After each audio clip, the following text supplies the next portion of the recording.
sábado. Mas antes de qualquer coisa, a gente vai para aquele nosso quadro super gostoso, que é aquele quadro em que a gente usa as nossas vozes para louvar a Deus.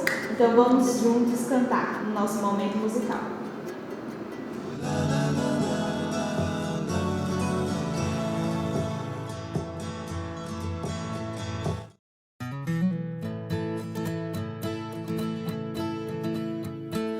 Nas batalhas comigo estás, e quando caio não me deixarás. Teu amor vai me guiar. Eu sinto paz mesmo em bravo mar. Eu sinto paz mesmo em bravo mar. No silêncio eu posso ouvir tua voz dizendo: estou aqui. Teu amor vai me guiar. Eu sinto paz mesmo em bravo mar. Eu sinto paz mesmo em bravo mar. Meu farol, ilumina a noite. Eu te seguirei. Meu farol, eu confio em ti. Tu me guiarás aonde for, aonde for, aonde for.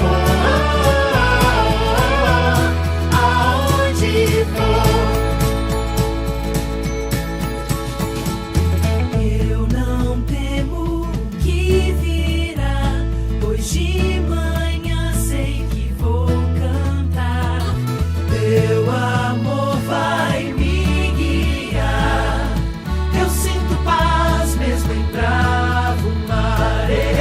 Eu sinto paz mesmo em bravo mar. Meu farol, ilumina a noite. Eu te seguirei. Meu farol,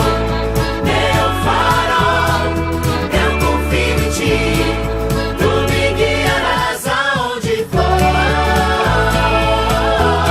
aonde for, aonde for, aonde for. Te pedimos, ilumina e nos guia neste mar. Te pedimos, ilumina e nos guia neste mar. Te pedimos, ilumina e nos guia neste mar. Te pedimos, ilumina e nos guia neste mar. Meu farol, ilumina a noite. Eu te seguirei. Meu farol, eu confio em ti. Tu me guiarás aonde for, aonde for,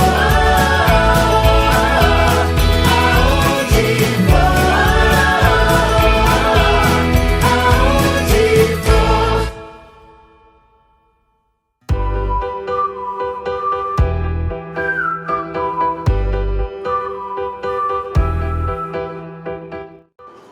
Oi galera, tudo bem? Hoje nós estamos aqui mais uma vez para descobrirmos o que tem dentro da caixa misteriosa.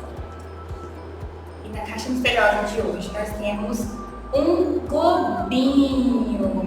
E aí, você já imagina do que se trata a nossa história de hoje? Fique ligadinho com a gente para acompanhar.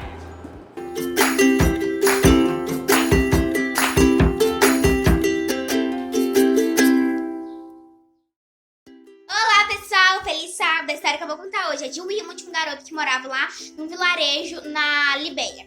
E um dia, quando ele tinha 9 anos, ele acordou com seus pés e suas pernas inchados.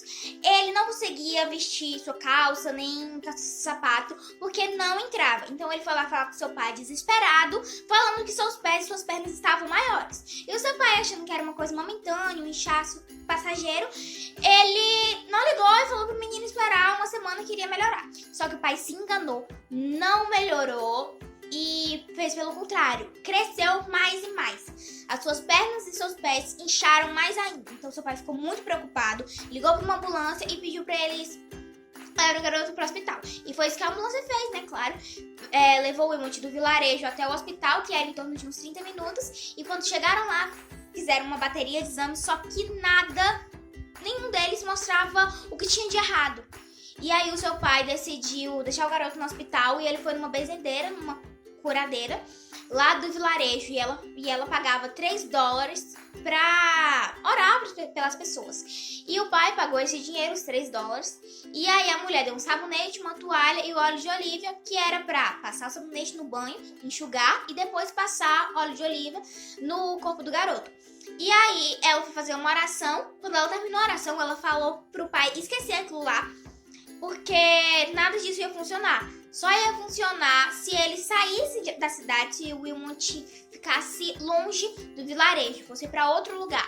Porque alguém do vilarejo tinha amaldiçoado o Wilmot. E seu pai ficou muito preocupado, pegou o garoto do hospital, levou para casa do tio e ele voltou pro vilarejo. Então seu pai ficou em um lugar e o Wilmot em outro. 4 anos depois, quando o Wilmot tinha 13 anos, o seu pai, ele tava com muitas saudades. E aí ele decidiu morar no mesmo lugar que o Wilmot e seu tio estavam morando.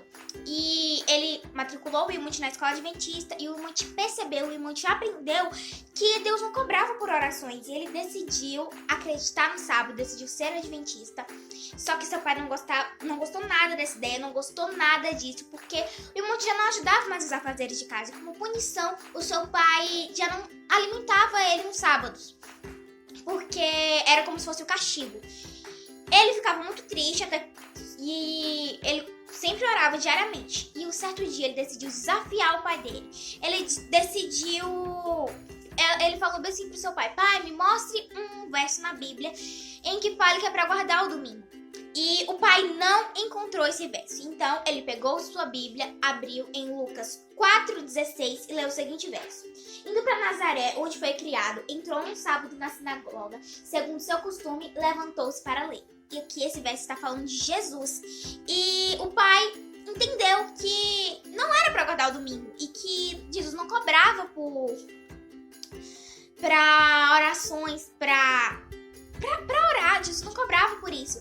Só que infelizmente o pai de Wilmot ainda não se converteu, mas o Wilmot continua orando diariamente pro seu pai. E ele tem fé, ele crê que seu pai ainda vai se converter. As nossas festinhas vai lá pra Buchanan, na Libéria.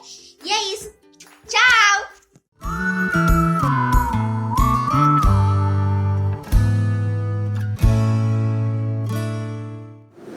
Voltamos, galerinha, e estamos aqui mais uma vez para estudarmos a nossa lição, que tem por título Povo de Cristo. Lembrando que nós ainda estamos trabalhando no tema de comunidade, que diz: vemos o amor de Deus em nossa igreja. O nosso verso para memorizar, ele está no livro de Efésios, no capítulo 2, e nos versos 19 e 20. Portanto, vocês não são estrangeiros nem forasteiros, mas concidadãos dos santos e membros da família de Deus, edificados sobre o fundamento dos apóstolos e dos profetas, tendo Jesus Cristo como pedra angular. E aí, na nossa caixa misteriosa, nós tínhamos um globinho, não é mesmo? Será que você conseguiu associar com a nossa história? Eu espero que faça muito sentido na sua cabeça, né, no momento que nós formos estudar. E a nossa mensagem central diz: o povo de Deus é mais forte quando se apoia mutuamente e trabalha em união. Então, Duda, conta pra gente um pouco da história de hoje. Gente, pra entender a nossa história, o que tinha a ver aí com um globinho, a gente vai abrir as nossas Bíblias lá no livro de Atos, no capítulo 11. Aí a gente vai ler o seguinte esquema de versos, do verso 19 até o verso 24, e depois a gente vai ler os versos 29 e 30. começando do 19, fala assim, ó. Os que foram dispersos a partir da perseguição que começou com a morte de Estevão se espalharam até a Fenícia, Chipre e Antioquia, não anunciando a palavra a ninguém que não fosse judeu. Alguns deles, porém, que eram de Chipre e de Cirene e que foram até Antioquia, falavam também aos gregos, anunciando-lhes o evangelho do Senhor Jesus. A mão do Senhor estava com eles e muitos, crendo, se converteram ao Senhor. A notícia a respeito deles chegou ao ouvido da igreja que estava em Jerusalém e enviaram Barnabé até Antioquia. Quando ele chegou e viu a graça de Deus, ficou muito alegre e exortava todos a que, com firmeza de coração, permanecessem no Senhor, porque era homem bom, cheio do Espírito Santo e de fé. E muita gente se uniu ao Senhor. Agora lá nos versos 29 e 30 fala assim, ó. Os discípulos, cada um conforme as suas posses, resolveram mandar uma ajuda aos irmãos que moravam na Judéia. E eles o fizeram, enviando essa ajuda aos presbíteros por meio de Barnabé e Saulo. Gente, quando a gente começa a ler aqui, a partir do verso 19, a gente começa a ver que as pessoas falando de Jesus, né? Os cristãos, eles começaram a se espalhar. Eles começaram a levar a mensagem para outros lugares. E embora houvesse uma certa resistência, né, em alguns, por pensar que só os judeus deveriam deter essa mensagem, né, deveriam conhecer essa mensagem, a mensagem realmente acabou se espalhando. E no nosso verso para memorizar, fala assim, portanto, vocês já não são estrangeiros nem forasteiros, mas concidadãos dos santos e membros da família de Deus. Ou seja, o que quer dizer esse verso? Quer dizer que a mensagem do Evangelho, a fé e Deus, o fato de sermos todos filhos de Deus, faz com que nós sejamos membros de uma família só, faz com que nós tenhamos um só objetivo e que não há necessidade de haver essa separação, né, entre judeus e outras nações. Porque Jesus veio morrer por todos e Ele dá a oportunidade de salvação a todos. A graça é para todos. Então, o nosso globinho na caixa misteriosa representava exatamente isso. Independente do lugar, independente da nacionalidade, naquela época, a graça de Deus já se estendia a todo mundo. E hoje em dia também é assim. Não é diferente. A graça de Deus se estende a todo mundo. E o que nos une é exatamente isso. O que nos une é a nossa fé e a aceitação da graça. E isso nos une como irmãos e nos torna membros de uma só família, como a gente falou em outras lições, né? Nós pertencemos a uma só família. Nós somos membros da família de Deus. Somos todos filhos de Deus. Então, reforçando a nossa mensagem central, o povo de Deus é mais forte quando se apoia mutuamente e trabalha em união. Como a gente viu lá nos versos 29 e 30, né? A gente viu que alguns juntaram ali o que tinham, suas posses, e enviaram aos seus irmãos que estavam passando por um momento de dificuldade, né? Passando até fome. E mesmo que distantes, eles se ajudavam mutuamente, né? Hoje em dia a gente tem as nossas ofertas, as nossas ofertinhas, que podem fazer esse trabalho, né, de ajudar pessoas em vários cantos do mundo. Então, não vamos nos esquecer desse nosso papel de lembrar que nós somos todos um só corpo, né, unidos pelo corpo de Cristo. Então, lembrem sempre dos seus irmãos, lembrem sempre das suas ofertinhas, lembrem sempre de orar pelas pessoas, não só da nossa igreja, da nossa comunidade aqui, mas as pessoas ao redor do mundo. Sim, de todas as nações. Exatamente, porque nós somos todos membros de uma família só, então somos todos filhos de Deus. Vamos orar agora? Querido Pai que estás nos céus, nós te agradecemos, Senhor, porque a sua graça se estende a todo mundo.